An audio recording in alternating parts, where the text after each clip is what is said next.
what we really want. We think we know, but we don't, because we've never given ourselves the opportunity to go dig deep inside and to really, really be, not to be afraid to want what you want.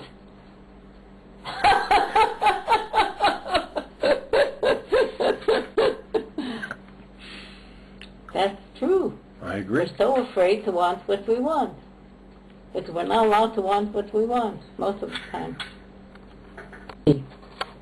So how do we find out what we want? Well, that's what this book is all about. You have to talk to yourself, to put on all the things you say to yourself every day, and realize how much you influence your subconscious mind every second of your life almost. And you just influence because you say, oh, I don't like this, don't like that, this is no good, nobody loves me, I can't get along, can't do... And you're influencing your subconscious mind, and your program continually stays there. You have to learn to...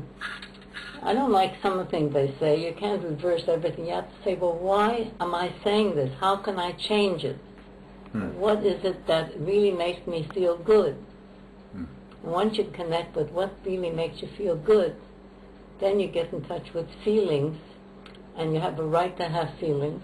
You have a right to have feelings. I was talking to a couple of men recently who have problems with girlfriends, with women.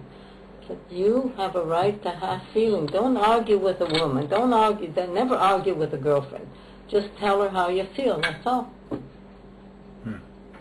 You have a right to have feelings.